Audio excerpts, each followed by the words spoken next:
Fala, meus queridos, sejam bem-vindos a mais um vídeo aqui no canal da Cripto, beleza? Hoje falando sobre Bitcoin aí, o nosso início de semana, né, e o que esperar em relação aos mercados externos como o SP500 e Nasdaq, tá, meus queridos? Então, sem mais delongas, pessoal, por favor, já deixa o like aí embaixo, deixe seu comentário, seja uma dúvida, uma crítica construtiva, eu vou responder a todos aí, tá? Não se esqueça também de se inscrever no canal e ativar as notificações, né, para que você possa acompanhar todos os conteúdos que a gente está trazendo aqui, você ter tudo em primeira mão e não perder absolutamente nada, tá? Então, rapaziada, bora lá pro gráfico do Bitcoin, vamos discutir um pouquinho, tá, sobre o que nos espera no dia de hoje em relação ao Bitcoin para os próximos dias também, tá? Ontem tivemos live no canal da Rico com Cripto, no canal do Matheus, né? Então, se você não assistiu, eu vou deixar o link da live aqui embaixo para você ver a live de fechamento semanal, que a gente falou várias coisas importantes lá, tá, pessoal? Trouxemos análise de Ethereum, análise de altcoins que o pessoal pediu e também perspectivas de mercado.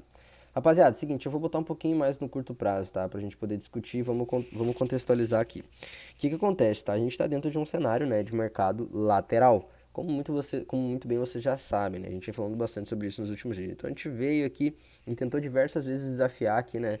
Deixa eu pegar um caixote aqui, pegar um retângulo. A gente tentou diversas vezes passar aqui acima dos 30 mil dólares, né? A gente teve esse rompimento um pouco mais forte, que na verdade foi um falso rompimento, né? Porque a gente veio aqui e já entregou tudo de volta. Mas se for pegar um alinhamento mesmo, a gente ficou vários dias, né? Praticamente aí do dia 12 de maio até o dia 21 de maio, né? Praticamente aí, mais quase 10 diazinhos aí, tá? Dentro desse caixote. Então o que acontece, rapaziada? A gente veio testar várias vezes os 30 mil dólares aqui, e todas as vezes que a gente veio testar, logo de cara a gente já entregou de volta, né? E tem alguns pontos importantes que depois eu vou tocar na análise de sentimento com vocês, para vocês poderem entender por que a situação que a gente está vivendo agora é um pouco diferente, tá? E o que acontece? Se a gente for analisar em questão de tendências, né, e linhas, vocês vão ver o seguinte, que a gente tem um alinhamento de tendência de baixa aqui em cima e temos um alinhamento de tendência de alta aqui embaixo, tá? Que faz um papelzinho de suporte.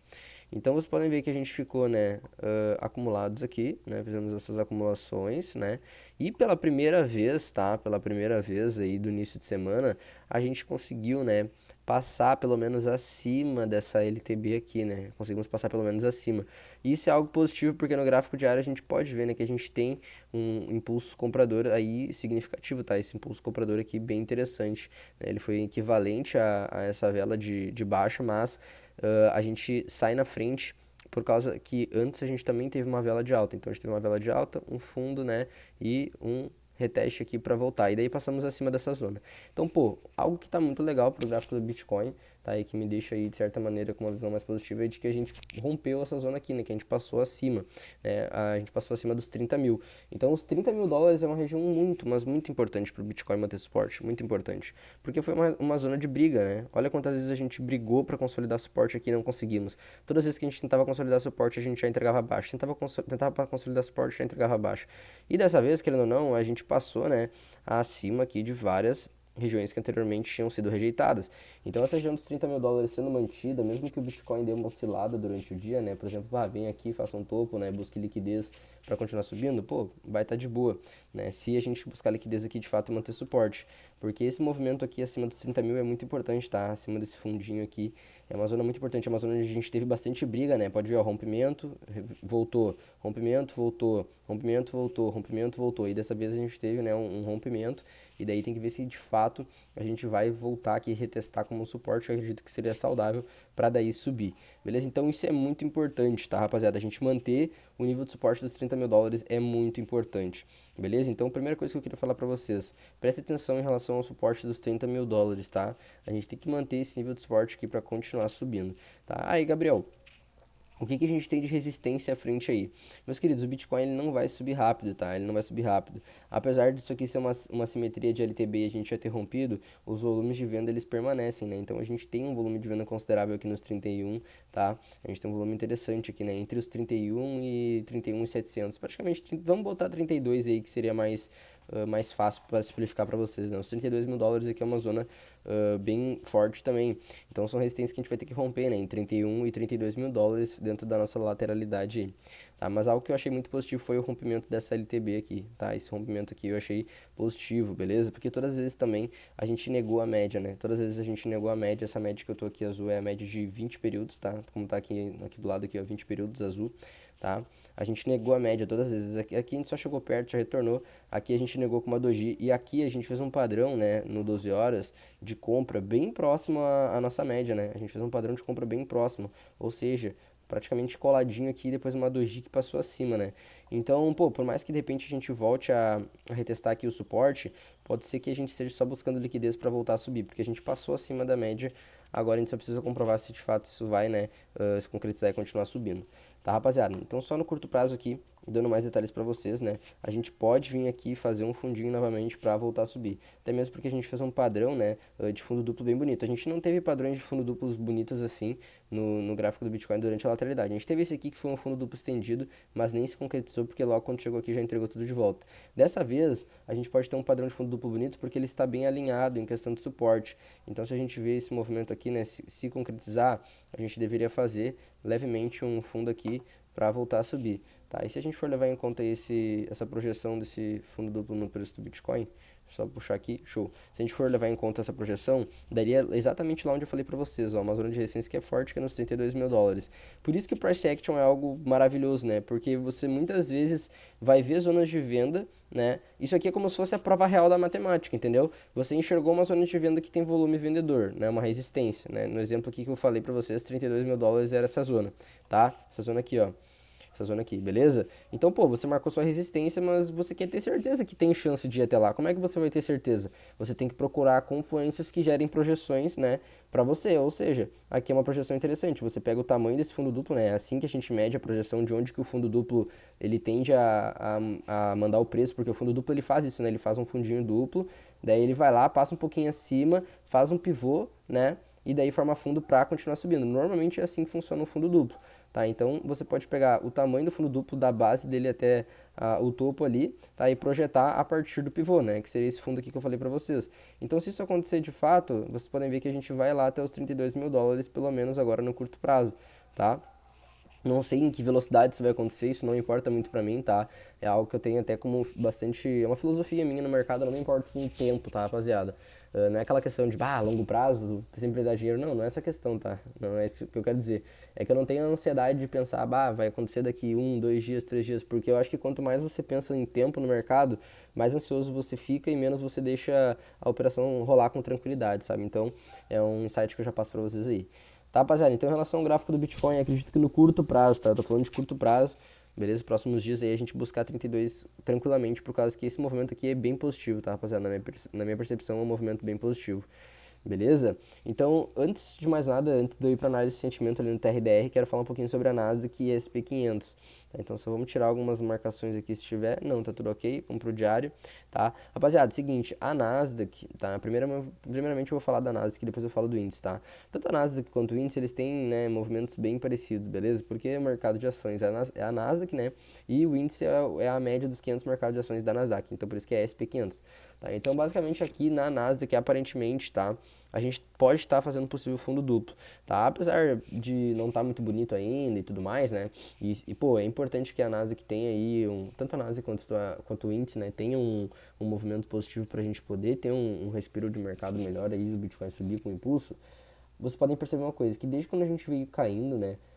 No gráfico do índice aqui, percebam que a gente fez, né, uma linha primária, correção, uma linha primária, e a gente não teve mais uma correção tão forte quanto essa aqui, né? Nessa projeção aqui, ó. A gente não teve, tá? E a gente precisa ter, né? A gente precisa ter. Inclusive, essa zona aqui, ó, que foi rompida, né? Essa zona que foi rompida ainda não foi comprovada como resistência, tá? Não foi comprovada como resistência. Essa zona, ela merece um reteste, né? Até se eu puxar uma FIBO aqui, essa zona aí, ó, dá praticamente em 0,38 de Fibonacci, tá? Então a gente pode até invadir um pouco mais esse campo aqui depois, tá? Se parar pra pensar bem, né, na verdade não teve, né, não teve uma projeção tão boa quanto essa aqui de correção de alta, né, porque a gente tá em tendência de baixa, tá, rapaziada? Então a correção agora é de alta. beleza? Então essa zona aqui ela merece ser retestada, tá? E daí se a gente fizer um padrão de alta aqui legal, a gente pode retestar essa zona e isso vai impulsionar o Bitcoin, pelo menos temporariamente, isso é positivo, tá? E eu acho que isso vai acontecer, né? Tem maior chance de acontecer porque a gente já tá bem sobrevendido no gráfico da Nasdaq, né? A gente teve bastante venda no mercado aqui, beleza? Venda no mercado é medo de mercado, normalmente gera fundo, tá? Então eu acredito que a gente possa com facilidade vir aqui formar um topo, retestar essa zona, isso já vai ser muito bom pro Bitcoin, né? Porque praticamente o índice aí poderia subir, né, 10%. Pô, isso é muito bom, né, pro Bitcoin. Então, rapaziada, acredito nisso. Outra coisa que é legal vocês perceberem é que a gente veio corrigindo, né, com poucos padrões de força de compra, né? Vocês podem ver, a gente vem corrigindo com algumas velhinhas de compra. Aqui tivemos um padrão de inside bar, entrega mais, né, inside bar aqui para queda. E a partir daqui, a partir desse fundo, a gente começou as coisas ficarem um pouco diferentes. Apesar que a gente fez um leve movimento de alta e já voltou a cair, já é diferente, né? A gente ter esse movimento de alta aqui já dá uma quebrada, uma certa quebrada no movimento vendedor. E daí, novamente, aqui a gente teve de novo um impulso da mesma maneira, bem parecido até o padrão, tá? Aqui com a Nasdaq a gente teve um impulsozinho aqui bem bacana, beleza? Um impulsozinho de alta aqui. Então, o que que eu quero dizer em relação a isso? Que quando a gente vê uma tendência, né, de queda e ela começa a criar alguns volumes compradores, isso vai diminuindo alguns volumes de venda. E isso é muito bom, né? Isso é muito interessante para nós, para que a gente possa ter uma recuperação pelo menos temporária, tá? Então, se a gente pegar o nosso RSI aqui, a gente vai ver que também a Nasdaq ela já está, né, numa região de sobrevenda aí, na região de 30 aqui de sobrevenda, tá? E tá tentando passar acima, né? Ela tá desafiando passar acima, pelo menos no diário. Vamos ver em outros gráficos, ó. 12 horas ela tá na briga, vamos ver 10 horas. Tá, 10 horas ela já está tentando passar acima e fazer pivô, pode ser um falso movimento para cair mais, como pode ser um pivô para continuar subindo, né? 8 horas ela fez um topo, né? Pode segurar suporte aqui de novo em sobrevenda. Ó, 6 horas já passou acima, então a gente tá, né, no momento de sobrevenda, obviamente, né, principalmente no diário é mais fácil da gente avaliar isso, né, mas é um momento onde a gente pode aí ver a Nasdaq ter um impulso, né, tanto a Nasdaq quanto o índice, por já estar bem sobrevendido, né, então a gente já vê aqui na região de 30, que é a região uma das regiões mais interessantes para compra baseado no índice de força relativa, né, baseado no RSI, é uma região muito importante. Eu não sei se a gente vai vir testar uma terceira vez aqui, né? A gente já veio, pô, 2 vezes testar essa zona, né? 2 vezes. Então, observem que até mesmo em relação ao que eu falei pra vocês, né? Que conforme a gente sai de uma tendência de alta para uma tendência de baixa, a tendência de baixa ela vai ser mais forte no início da sua tendência, obviamente. Por quê? Porque a gente está com um mercado com mais injeção de dinheiro, né? Então tem mais liquidação, o preço cai mais agressivamente e a gente está ainda lá em sobrecompra, né? Como foi o caso aqui, a gente estava lá em sobrecompra e veio caindo aqui para uma sobrevenda. E daí aqui, bem nesse momento da sobrevenda da Nasdaq, vocês podem ver que quando eu falei daquela situação ali que a gente começou a criar mais volumes compradores, apesar que teve continuação, isso mostra como a gente pode ter uma predominância mais compradora, né, no curto prazo agora, porque a gente já tocou 2 vezes na região aqui de 30, tá, de sobrevenda, então acredito que a gente possa ver o preço passar acima aí, tá? Então, meus queridos, é o seguinte, espero, né, eu que forme um fundo duplo aqui no gráfico da Nasdaq, beleza? Pelo menos é o que parece para nós, ainda tem bastante indecisão, tá? Mas se formar um fundo duplo aqui seria excelente para a gente poder buscar aqui um impulso comprador e isso motivaria o Bitcoin, tá? Em relação ao gráfico do índice, mesma coisa, tá, meus queridos? Padrão de fundo duplo é o que eu espero aí, pelo menos, para a gente poder ver o preço se impulsionar, né, e isso ajudar o Bitcoin, tá? Então agora bora lá para o nosso TRDR, bora lá para o nosso long short trade, falar um pouquinho sobre análise de sentimento, tá? Rapaziada, seguinte, análise de sentimento, tá? Análise de sentimento tá, de certa maneira, na minha visão, um pouco confusa, tá? Já vou explicar por quê. E, na verdade, não é confusa, tá? Mas é um pouco, assim, incerta. Porque que acontece, tá? A gente tá com um Open Interest que tava caindo, né? E isso gerou liquidez para que o preço pudesse subir. Só que casualmente hoje a gente teve um impulso de alta bem forte, né, do Open Interest. Isso não é muito bom, né? Porque significa que pessoas abriram contratos de compra e isso não gera liquidez para a instituição. Tá? A instituição precisa que as pessoas estejam, né, vendendo para eles querem comprar e eles precisam que as pessoas estejam comprando para eles querem vender. Tá? Então, como a gente teve esse impulso forte aqui no Open Interest, pô, isso aqui não é muito legal, tá? Seria interessante que a gente tivesse mais liquidez vendedora para o preço continuar subindo. Então, baseado naquilo que eu falei para vocês ali quando eu estava mostrando o gráfico do Bitcoin, que eu acredito que o Bitcoin possa vir até os 30 mil dólares novamente, tá? Só vamos aqui botar mais no curto prazo, botar no 3 horas, show. Por isso que eu falei para vocês que eu acredito que o Bitcoin possa, né, vir aqui até os 30 mil dólares formar suporte, porque além dele respeitar né, um padrão de fundo duplo, né, que seria fazer o fundo duplo e daí o pivô para continuar subindo, né, ele iria gerar liquidez, a gente iria buscar liquidez aqui nos 30 mil dólares, tá? Então a instituição pode manipular para baixo sim o preço até os 30 mil dólares, mas rapaziada, a gente tem que manter o nível dos 30 mil dólares. Se a gente não mantiver o nível dos 30 mil dólares, pô, vai ser complicado pra gente, tá? Isso vai ser complicado pra gente. E daí, rapaziada, outra coisa assim que é positiva, mas tem que tomar cuidado que é o seguinte, nosso long short ratio, ele tá abaixo, ele tá aqui cotado em 1.13 longos para cada short, o que é muito bom, muito saudável, tá? Isso é muito saudável pro preço, beleza? Porque significa que a gente tem compras, mas a gente tem um baixo interesse de compra, baixo interesse pra caramba mesmo, tá? Então isso é bem positivo. A gente só não poderia ver o nosso long short querer percorrer muito para cima, né? Querer subir agressivamente. Porque se a gente ver ele começar a subir agressivamente, né, significa que tem muita gente comprando e daí vocês já sabem o que vai acontecer, né? O preço tende a cair, tá? O preço tende a cair. E daí vamos falar um pouquinho sobre as nossas ordens a mercado, tá? Deixa eu só abrir aqui o gráfico, puxar mais. Ó, ordens a mercado, tá, rapaziada? O que acontece? Vocês podem ver que onde a gente teve bastante venda a mercado foi aqui nessa movimentação, né? Que foi uma movimentação totalmente manipulada. Até mesmo na live falei sobre isso ontem, né? Voltando aqui no Open Interest só para mostrar para vocês, né? Que eu acho que é algo bem legal de mostrar. Tá? Por isso que você tem que usar o Open Interest, tá, pessoal? Porque ele ajuda muito a mostrar os movimentos que são confirmados e que não são confirmados. Vocês podem ver, ó, que quando a gente teve essa queda aqui, o Open Interest ele caiu junto. Ou seja, as pessoas realmente estavam vendendo enquanto o preço caía. Ou seja, não é um movimento confirmado para a gente ter mais queda, né? É um movimento provavelmente falso para a gente achar um fundo, né? Buscar liquidez e voltar a subir. Então é isso que tem que cuidar, beleza? Isso é bem bacana. Então esse movimento aqui era um movimento não confirmado e a gente teve bastante venda no mercado, formação de fundo, né?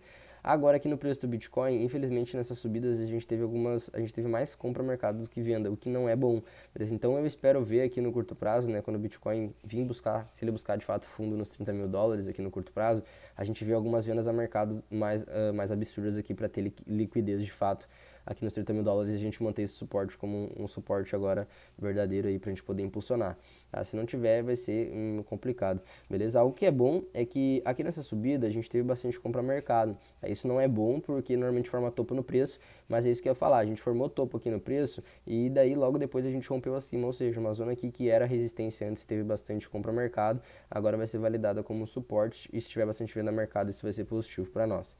Tá, meus queridos? Então, no curto prazo, vocês já sabem o que fazer, tá? Já sabem o que fazer. Se a gente tiver a formação de um fundo aqui, respeitar fundo duplo, isso vai ser excelente, tá? Então, espero que vocês tenham gostado do vídeo, rapaziada. Deixem aí nos comentários as dúvidas que vocês têm, de repente, aí aos indicadores que eu trago aqui, algumas teorias que eu falo, tá? Que eu vou responder a todos aí, quero ajudar o máximo de pessoas que eu puder. E logo, logo, a gente vai estar trazendo uma playlist aí no canal também de análise de sentimento, para poder auxiliar vocês nesse caminho cripto, tá? Porque análise de sentimento ali no TRDR é algo que nos ajuda bastante no dia a dia, né? A tomar a melhor decisão possível, beleza? E também a tomar, às vezes, decisão de ficar de fora, decisão de entrar, ele ajuda muito a saber os movimentos manipulados também, né? Para às vezes o cara, vamos supor, às vezes você está posicionado, tá? E daí o preço vai lá e dá uma recuada forte, você fica com medo, vende a mercado e tal, e logo depois o preço volta a subir. Com certeza você já passou por situações como essa. Por quê? Porque você não entende análise de sentimento, né? Não sabe que existe manipulação de mercado muito forte por não ter análise de sentimento. Se você tem análise de sentimento, você consegue ver quando o movimento é verdadeiro ou quando o movimento é falso, só para voltar a subir, né? Um exemplo que eu citei aqui, ele é muito claro, né? Quando a gente teve essa correção forte do BTC aqui, ó, essa correçãozinha mais com volume de venda mais considerável, o que aconteceu aqui? O Pinterest caiu junto, ou seja, as pessoas estavam fechando contratos, né, enquanto a gente teve queda do preço do Bitcoin, né? Ou seja, um movimento totalmente manipulativo só para as pessoas fechar contrato e não é um movimento confirmado de queda. Para ser um movimento confirmado de queda e a gente ter mais queda e de repente passar aqui abaixo dos fundos 28, a gente deveria ver o Open Interest continuar subindo, que não foi o caso. Então é muito bacana utilizar o Open Interest, tá? E o Long Short Ratio para saber o que está acontecendo no mercado. Beleza, meus queridos? Lembrando, tá, antes de finalizar o vídeo, que a gente ainda tá num período de extremo medo, tá? Um período aí o medo tá no índice 10, mas é muito bom para longo prazo isso, tá, meus queridos? Então, no curto prazo, vocês já sabem que a gente precisa de definição aqui, e é isso. Deixa aí o seu like, seu comentário, se inscreve no canal, e até o próximo vídeo aqui no canal da Gui Cripto. Um abraço a todos, investidores!